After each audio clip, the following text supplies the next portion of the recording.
Apa ciri-ciri orang dapat hidayah? Apa ciri orang hijrahnya benar? Pertama, coba ini dicatat. Diingat-ingat kalau nggak dicatat. Kalau bahasa Arabnya al-wuqu' fi amalil birri bil isti'dadin lahu. Mudah beramal meskipun tanpa mengkondisikan diri. Mudah tersentuh beramal. Mudah untuk mengerjakan yang baik-baik. Gak perlu dikondisikan, diajak, gak perlu dikasih pahala-pahala, gak perlu. Ini orang emang hatinya sudah pengen baik. Nah, ciri-ciri orang belum dapat hidayah gini. Mana dalilnya? Ya. Mau bantu orang nanya dalil dulu. Kalau nanya dalil itu bab ibadah mahdhah. Tapi kalau mau bantu orang gak usah nanya dalil. Ya. Ini hati-hati ya. Oh, itu dia aliran apa itu? Manhaj dia apa itu? Nanya manhaj dulu. Emang kalau orang dapat musibah tanya dulu agamanya.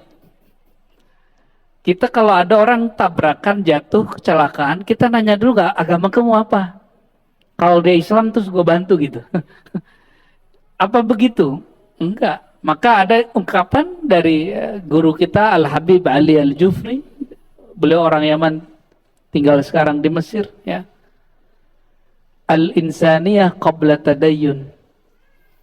Sisi manusiawi itu lebih awal daripada sikap beragama. Bukan agama. Sikap beragama lain dengan agama. Kenapa? Sisi kemanusiaan itulah inti orang beragama. Jadi agama itu intinya insaniyah, humanisme. Jadi inti orang beragama, dia menjadi manusia seutuhnya. Bukan menjadi monster, bukan menjadi predator, bukan menjadi bomber, bukan. Dia menjadi manusia seutuhnya. Itu yang disebut walaqad khalaqnal insana. Sungguh kami ciptakan manusia. Inni khaliqun basharan min tin. Sungguh aku ciptakan manusia dari tin. Lalu di tengah ayatnya disebutkan, setelah aku sempurnakan nafakhtu fihi min ruhi, aku hembuskan padanya rohku. Jadi inti agama itu orang jadi manusia.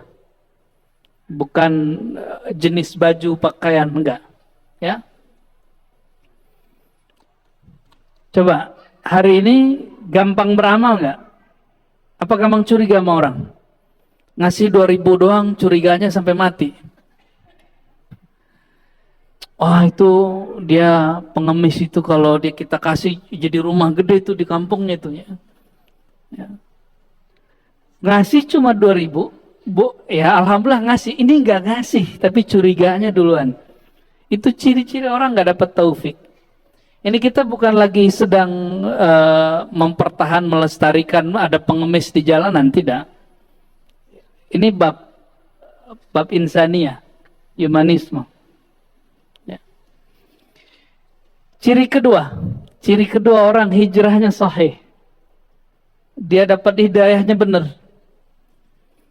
As-salamatu minadz-dzanbi ma'al mail ilaih. Nah, ini mesinnya Allah. Ada kecenderungan melakukan suka bermaksiat, tapi selalu terhindar. Udah begitu belum? Itu gimana caranya? Ada caranya. Alaikum bil jamaah. Begitu kata baginda Nabi Muhammad SAW. Hendaklah kalian berjamaah. Jadi cara supaya kita nggak terjebak maksiat, padahal kita doyan maksiat, berjamaah. Itulah rahasia pembunuh 100 orang, yang ke-100 itu yang dia bunuh ulama. Apa kata si kiai yang ke-101? Kamu tinggalkan kampungmu. Karena untuk meninggalkan maksiat itu perlu komunitas yang baik. Jadi lingkungan itu paling oke. Jangan heran ya nanti akan banyak kemaksiatan dilakukan oleh orang yang zohirnya soleh. Kenapa?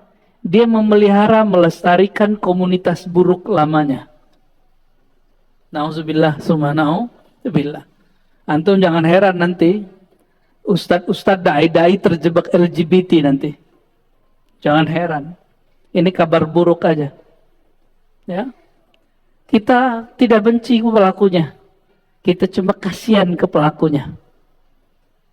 Siapa yang pernah terjebak tidak usah merasa hina, cepat kembali. Ya. Faman taba kaman la zanbala. Orang yang tobat seperti tidak pernah melakukan itu. Itu pandangan Allah. Jadi Allah memandang orang tobat seperti dia tidak melakukan dosanya. Nah, tumbuhkan harapan itu. Gak usah kemudian membangun image di depan makhluk. Bangun image di depan Allah subhanahu wa ta'ala. Jadi selamat. Mau maksiat terhindar. Kenapa? Orang ini sibuk berjamaah. Pulang-pulang udah capek, nggak ada kesempatan maksiat. Maka tiap hari ngaji. Kami di Ribat hampir tiap hari ngaji. Pagi khusus untuk akhwat. Malam itu pindah-pindah. Ribat ini, ribat itu, ribat. Sehingga udah capek di situ, udah nggak sempat maksiat. Tetap ada gesekan sesama. Jadi minimal maksiat kita di dalam diri sudah selesai. Tinggal diperbaiki akhlak sesama kawan. Karena kemunafikan yang kita sembunyikan di dalam itu lebih bahaya kalau dipelihara. Ya. Maka orang Islam itu al-mu'min al-qawi itu nggak ada namanya malas-malasan di rumah. Dia pasti tiap hari nyari majelis. Kalau nggak kerja, khidmat, dia cari majelis. Antum pasti jadi orang positif. Ya, nanti lupa. Lama-lama kecanduannya kepada maksiat hilang. Maka kalimatnya di sini, as-salamatu minadz-dzanbi ma'al mail ilaih. Kamu sudah addicted, sudah kecanduan maksiat, tapi Allah selamatkan. Itu maksudnya. Itu ciri-ciri orang yang dapat hidayah. Ya, semoga kita termasuk, amin. Ya.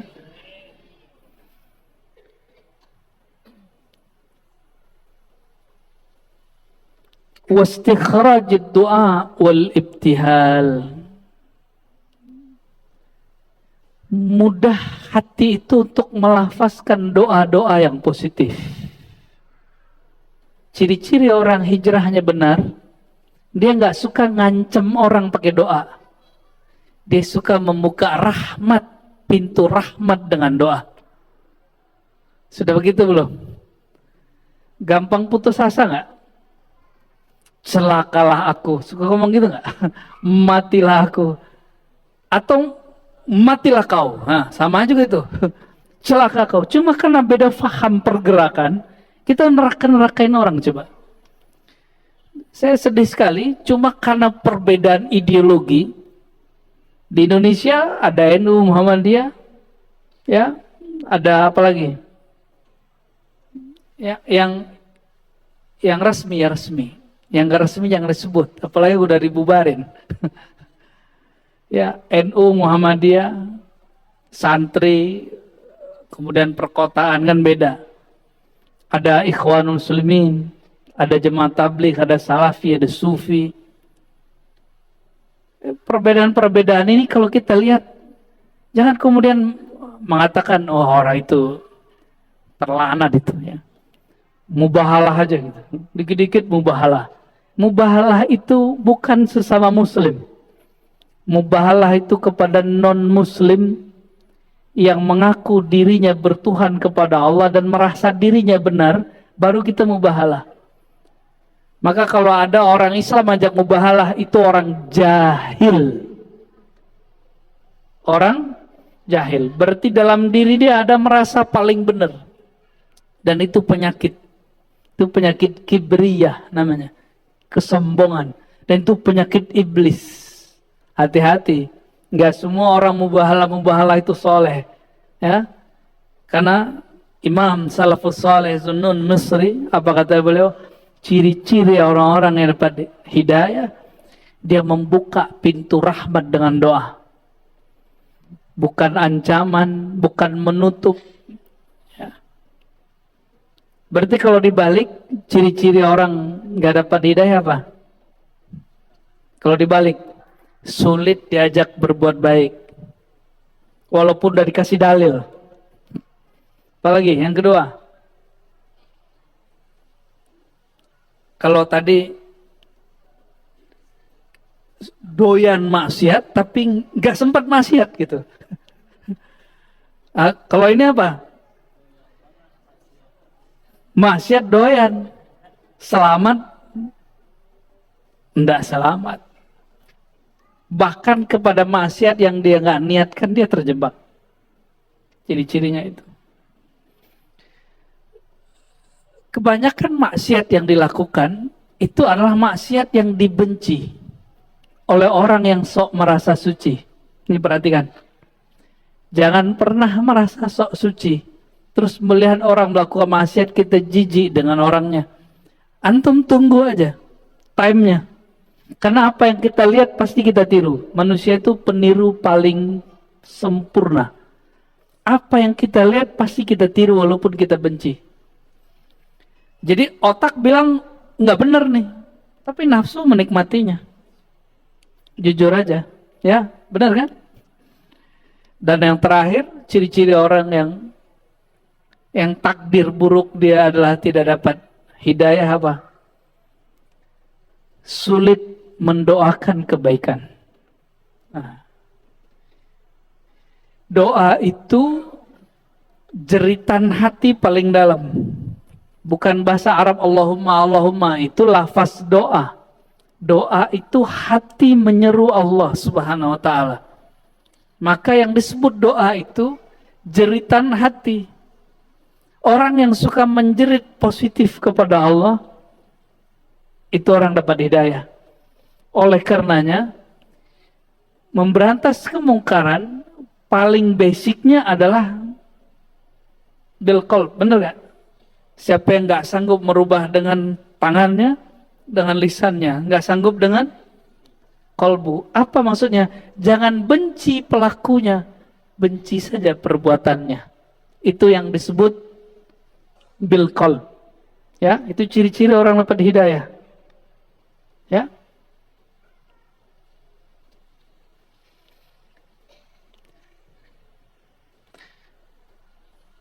Berarti hidayah itu takdir. Takdir, cuma kita diberi kesadaran untuk memilih. Kesadaran ini bahasa Arabnya al-kasab, usaha.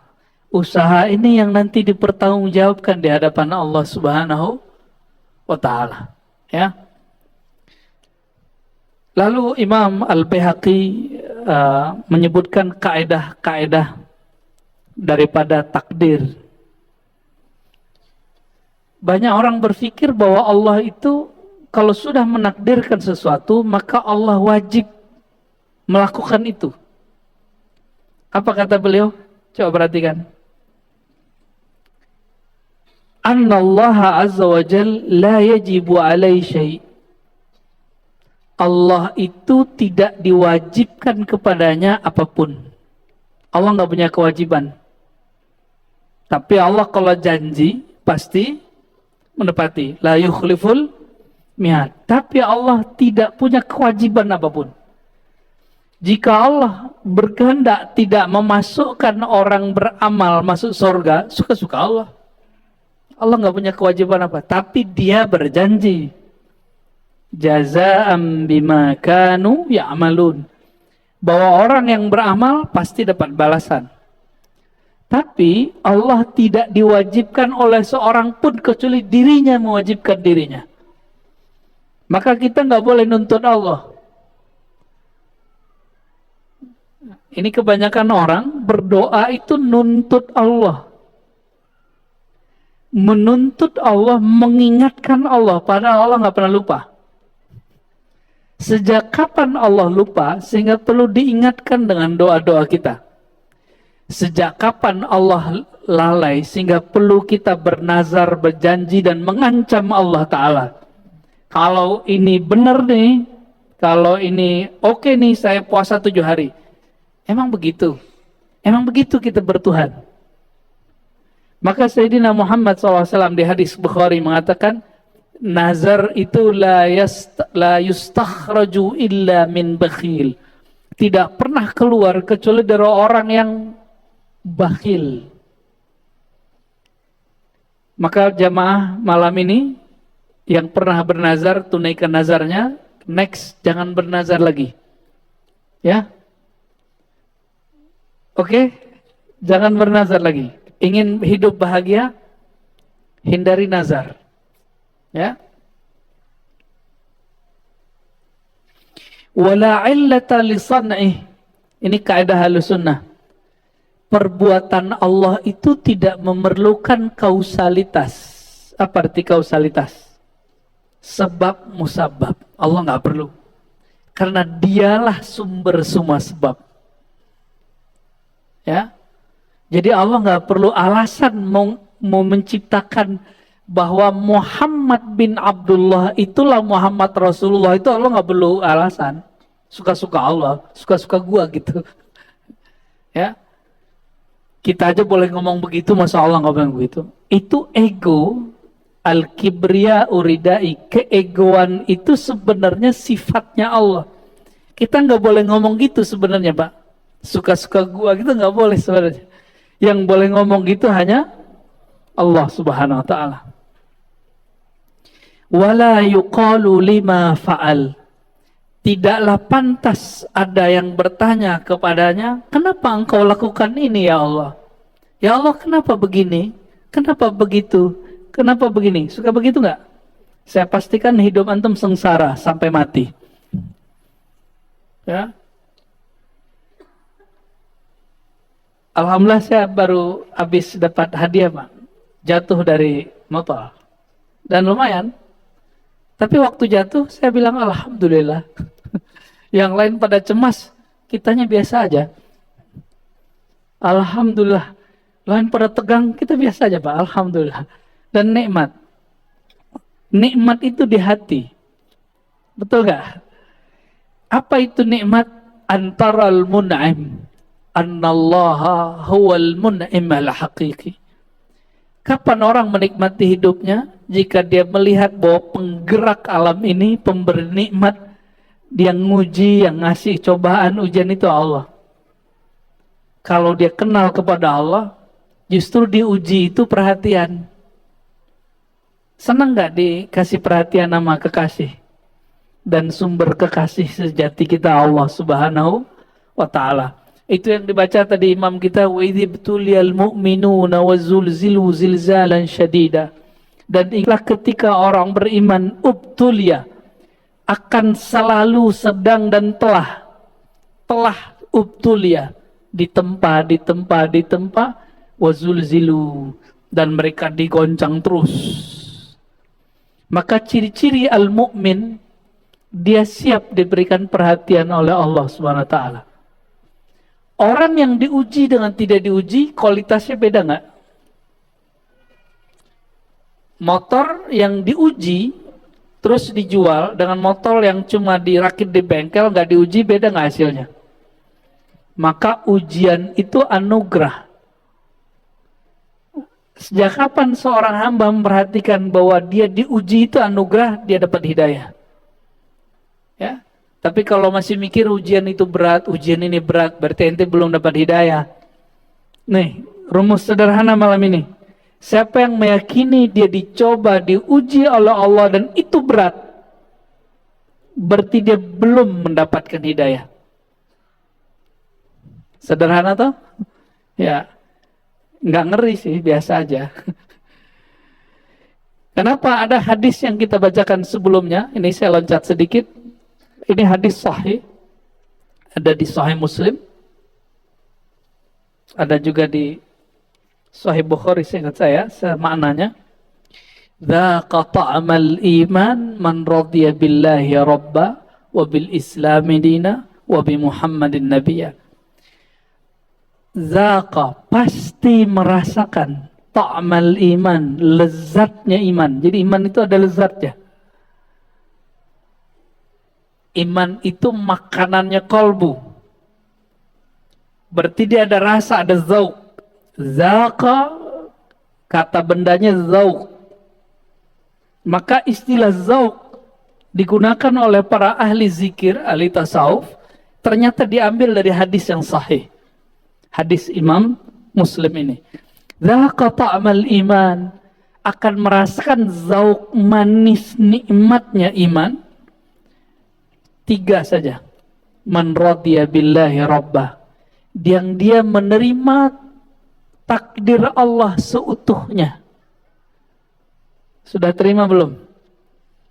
Nerimo. Ridho itu senang. Apa ciri-ciri orang ridho? 1 saja. Diberi yang pahit, rasanya sama dengan saat dia diberi manis. Batinnya sama. Di lisan boleh beda. Saya mau tanya, cabai itu pedas atau manis? Kenapa doyan? Kenapa ridho? Karena sudah tahu. Ya, sudah tahu. Maka takdir itu senikmat itu. Senikmat makan pakai cabai hijau. Allahumma sholli ala Muhammad.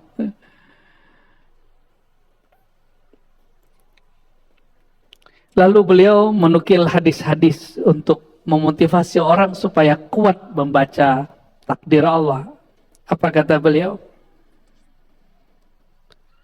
Dari Abu Hurairah, Nabi Muhammad SAW bersabda, Ala u'allimuk, maukah engkau aku ajarkan, ala kalimatin min tahtil arsy, dengan 1 kalimat yang Allah terbitkan kalimat itu langsung di bawah arsy. Min kanzil jannah, ada di perbendaharaan tertinggi surga. Kalimatnya kita sudah dengar dari kecil. Ini kalimat oleh Imam Baihaqi mengatakan, ini supaya orang merasakan nikmat menjalani takdir. Kalimatnya yang kita gunakan menjawab hayya ala sholah. La haula wala. Ternyata kalimat yang antum main-mainkan selama ini, itu kalimat yang ditulis di bawah arsy, di atas surga. Dan itu disebut aset surga tertinggi. La haula wala quwata illa billah. Rasulullah SAW apabila beliau naik ke surga tertinggi, maka itu yang dibacanya. La haula wala quwata illa billah. Ingin bersama Rasulullah? Ya, amalkan la haula wala quwata illa billah, pagi 100, sore 100. Ya, disebut zikir hauqalah. Dan Allah suka dengan orang yang baca zikir hauqalah ini. Kenapa? Karena dia mengatakan, ya Allah, aku tidak ada daya, aku tidak ada upaya, tidak ada kekuatan kecuali dengan Engkau. Jadi Allah itu suka kita nol di hadapan dia. Dan Allah paling gak suka sama orang sok-sok tegar. Allah hanya senang sama orang tegar bersamanya, bukan tegar-tegar sendiri. Ya. Lalu kalau ada orang membaca ini, apa kata Allah Ta'ala? Aslama abdi wastaslama. Hambaku telah Islam, wastaslama, dan telah menyerahkan dirinya kepadaku. Itu cintanya hamba diterima. Sayyidina Bilal karena sholat 2 rakaat habis wudu, itu kakinya kedengeran di surga. Maka orang-orang yang membaca ini pagi sore penuh penghayatan, insya Allah bayang-bayang dia sudah sampai di surga. Ya, insya Allah. Ya. Bagian terakhir yang mau saya sampaikan, kebanyakan kita kalau kejadian sesuatu sering ngomong gini, seandainya. Mungkin sudah pernah dengar hadisnya, tapi sekarang kita baca hadisnya dari sumbernya langsung ya. Ini ada di Sahih Muslim, ada juga di riwayat yang lain dan juga di Al-Baihaqi. Apa kata Nabi Muhammad SAW? Al-mu'min al-qawi khairun wa ahabbu ilallah min al-mu'min al-dhaif. Mukmin yang kuat, yang tegar, lebih baik dan lebih dicintai Allah daripada mukmin yang lemah. Berarti ada mukmin yang lemah. Iman itu di kolbu atau di badan? Berarti persoalan kuat di sini kuat kolbunya atau kuat badannya? Kalau orang kuat kolbunya, pasti badannya dia jaga. Ya, kalau orang cuma kuat badannya, belum tentu kuat kolbunya. Banyak yang tubuhnya kekar, tahu-tahu melehoi. Ya. Jangan hanya melatih fisik, latih juga kolbu kita. Wa fi kullin khairun. Bagi seorang mukmin, ini kaidah Nabi yang berkalab, wa fi kullin khairun. Dalam segala hal itu ada kebaikannya. Benar gak? Kita dapat musibah nih kata orang, tapi kita menemukan satu hikmah. Itu kebaikan. Ihris ala ma yanfa'uk. Hendaklah kamu suka menggapai sesuatu yang bermanfaat bagimu. Apa yang bermanfaat bagi kita? An-nafi' lil insan ma yuqaribuhu ilallah. Ma yuqarribuhu ilallah.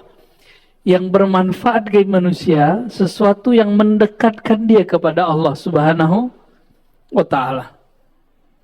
Wasta'in billah wa la ta'jaz.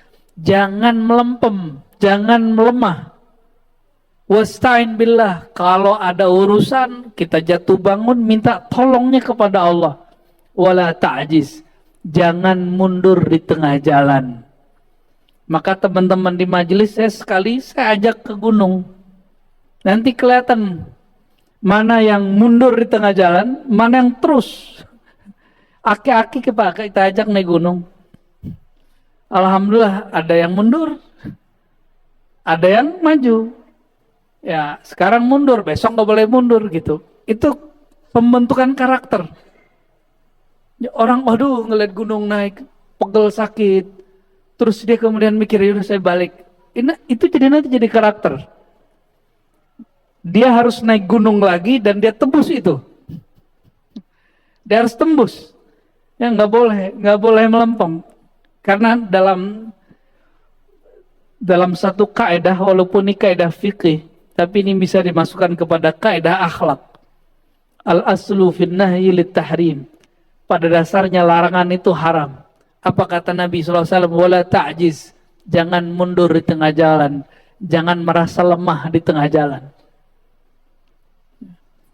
Wa in asabaka syarrun fala taqul law anni fa'altu kaza. Ini adab. Seandainya engkau ditimpa sesuatu yang menurutmu buruk, jangan berkata seandainya, jikalau. Kenapa? Fa inna law taftah amal syaitan. Kalimat seandainya, pengandaianmu itu membuka pekerjaan syaitan. Nah, ini hati-hati ya. Tapi apa yang kita katakan? Kul qaddarallah wa ma syaa fa'al. Nah, ini kaidah, coba dihafalkan. Qaddarallah wa ma syaa fa'al. Jadikan wirid. Qaddarallah wa ma syaa fa'al. Coba ulangi. Qaddarallah wa ma syaa fa'al. Apa maknanya? Qaddarallah, Allah telah menentukannya. Wa ma syaa, apa yang dia mau, fa'al, dia lakukan suka-sukanya. Apa yang dia lakukan pasti terjadi. Itu maknanya. Qaddarallah wa ma syaa fa'al. Kalau nggak bisa baca ini, balik ke atas. La haula wala quwwata illa billah, itu sama maknanya. Itu artinya sama. Lalu kata Sayyidina Anas, aku berkhidmat kepada Nabi 10 tahun. Fama arsalani fi hajatin qat falam tatahayya illa qala law kana walau qaddara kana. Hajat, beliau tidak pernah ngotot dan putus asa. Apa kata beliau? Apapun yang Allah mau pasti terjadi. Kita mau, Allah nggak mau, nggak bakal jadi. Maka Nabi itu bukan tipe orang yang tinggi, panjang angan-angan, juga bukan orang yang gampang putus asa. Beliau sangat sederhana sekali. Maka Nabi tidak emosi ketika ditahan oleh kafir Quraisy di Hudaybiyah. Di saat itu Sayyidina Umar belum lengkap rukun imannya. Ya, Sayyidina Umar masih bentak Nabi Muhammad SAW, tapi Sayyidina Muhammad SAW kemudian mendidik beliau supaya terima itu. Oke, sudah Isya? Belum. Lalu beliau punya doa, satu doa yang jarang dibaca orang. Allahumma inni as'aluka ridha bil qadar. Ya Allah, aku memohon kepadamu satu makom. Apa makomnya? Ridha terhadap takdir. Nah, ridha itu ada dua, sebelum terjadi, saat terjadi, setelah terjadi. Dan orang yang sempurna imannya, yang ridha sebelum terjadi, ya, pasti dari ridha saat terjadi dan setelah terjadi. Ya, kita lanjut.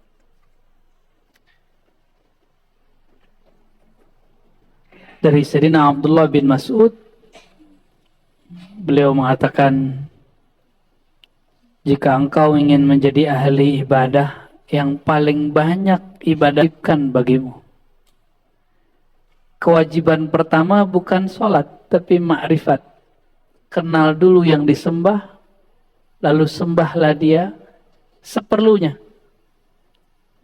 Ya, gak usah kemudian terlalu banyak kuantitas, baguskan kualitasnya.